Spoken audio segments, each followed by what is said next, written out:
Ça pouvait paraître utopique, voire même un petit peu comique il y a quelques années, mais aujourd'hui ça ne l'est plus. L'iPad est irrévocablement un ordinateur, et ça n'a jamais été aussi clair qu'avec cet iPad Air de 2022.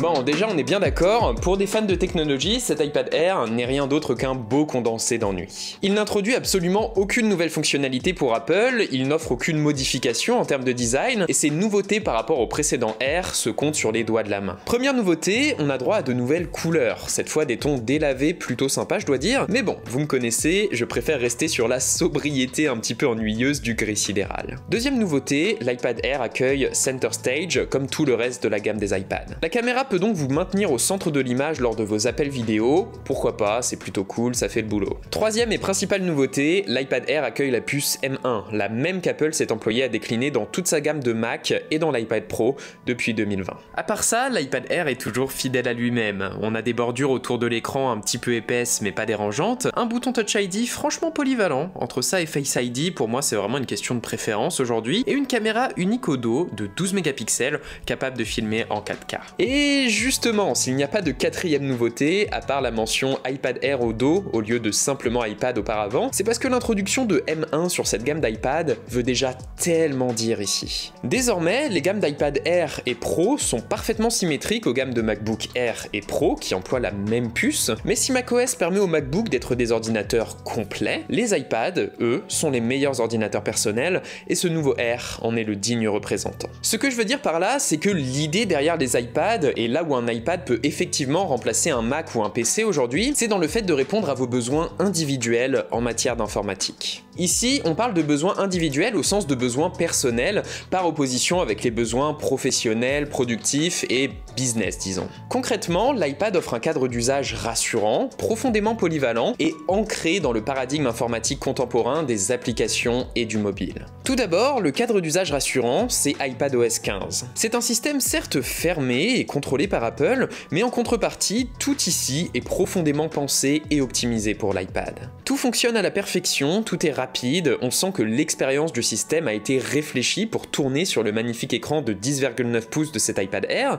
et malgré le fait que le Air n'affiche que 60 images par seconde contre 120 sur le Pro, honnêtement, j'ai pas senti une différence massive, ce Air offre vraiment une expérience fluide. Et cette fluidité, vous allez pouvoir en profiter longtemps, puisqu'iPadOS, en combo avec la surpuissante puce M1 que le système exploite à peine aujourd'hui, c'est la garantie d'avoir encore 6, 7, 8 ans de support et d'usage, voire plus, j'ai envie de dire. Et au-delà de ça, la fermeture d'iPadOS vous assure que quoi que vous fassiez, peu importe votre aisance en informatique, vous n'encrasserez jamais un iPad. Installez ce que vous voulez, connectez ce que vous voulez, surfez comme vous voulez, un iPad ça n'a pas besoin d'entretien, et ça, pour un ordinateur personnel, c'est un gros plus.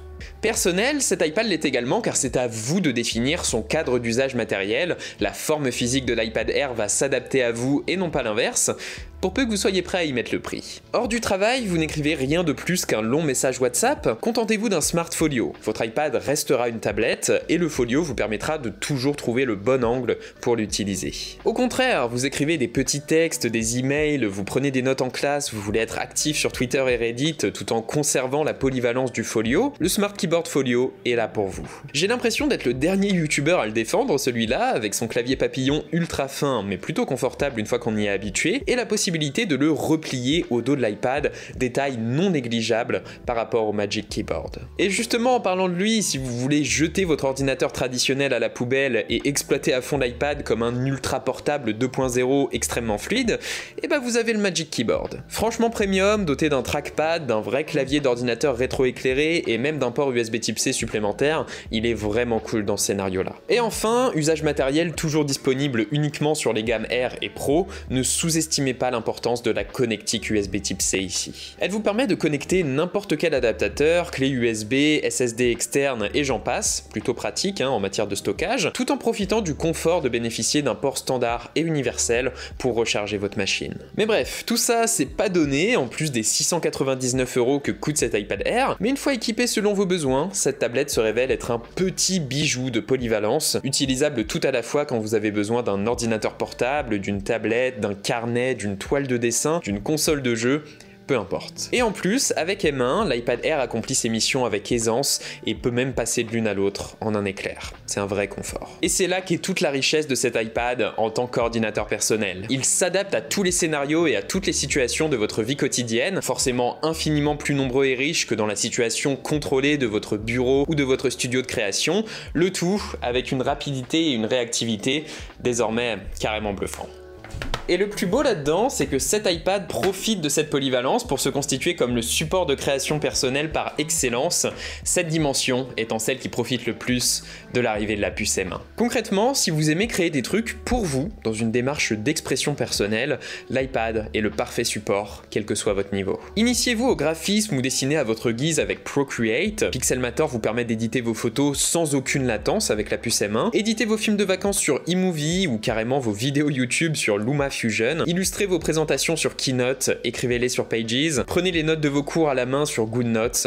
Il y a juste trop de trucs. L'iPad, c'est en fait le support idéal pour toutes les tâches que vous effectuez pour vous, dans une démarche d'apprentissage ou d'expression individuelle et artistique, et non pas nécessairement dans une démarche productive, rentable et industrialisée. Personnellement, cette dimension de l'iPad, je la trouve vraiment belle et noble. L'iPad dans son ensemble contribue à rendre la créativité à la fois accessible et juste fun, et cet iPad Air en particulier, en adoptant la puce M1, contribue à démocratiser, entre guillemets, les performances et le confort de création qui va avec. Et quelque part, rien que pour ça, même si vous ne prenez pas de notes manuscrites et quel que soit votre niveau en dessin, en graphisme, en retouche photo, en ce que vous voulez, achetez l'Apple Pencil qui va avec, parce que même si vous n'avez pas de hobby créatif là tout de suite, l'iPad a de grandes chances de vous aider à trouver votre prochaine passion. Bon, ceci étant dit, avec toutes ces capacités, j'avoue qu'aujourd'hui je trouve que l'autonomie de cet iPad est un petit peu décevante. Rien ne change en fait, on est toujours sur autour de 8 heures d'usage dans mon cas, mais vu tout ce qu'il est désormais possible de faire dessus et vu la qualité de son expérience, 8 heures c'est à peine une journée un petit peu chargée mine de rien. L'autonomie gagnerait à s'améliorer un petit peu, mais bon, ça reste positif objectivement, disons. Pour revenir au tableau d'ensemble, vous l'aurez compris, l'iPad c'est un très bon appareil qui est limité aux besoins informatiques personnels et créatifs, et pour cet iPad Air, cette limite n'est pas un problème. Eh bien oui, l'iPad Air est un appareil grand public, il offre toutes les performances pour ce statut et plus encore, mais il ne prétend pas aller au-delà, ni dans son nom, ni dans son tarif. Aujourd'hui, l'iPad Air c'est celui dont vous allez être surpris des capacités, là où l'iPad Pro, c'est plutôt celui dont vous aimeriez pouvoir tirer davantage, sans toujours pouvoir le faire à cause d'iPadOS. Et je pense qu'aujourd'hui, si vous n'êtes pas un mordu de promotion et que vous n'avez pas un métier spécifique qui fait que vous pourriez vouloir faire de la 3D avec le lidar ou ce genre de choses,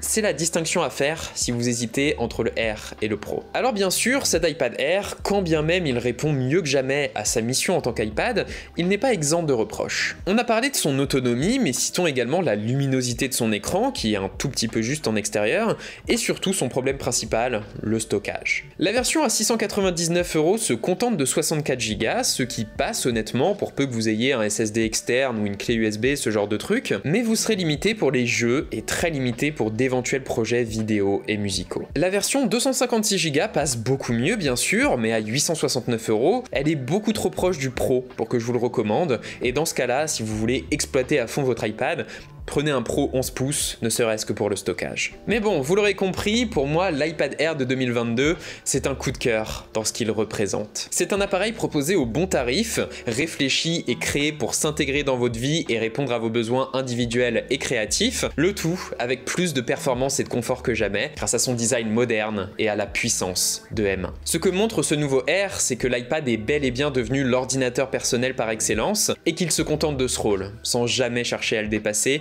quand bien même ça peut décevoir certains. Et si c'est exactement ce que vous cherchez et que sa limitation en termes de stockage ne vous dérange pas, je ne peux que vous conseiller cet iPad Air et j'ai hâte de voir ce que vous en ferez.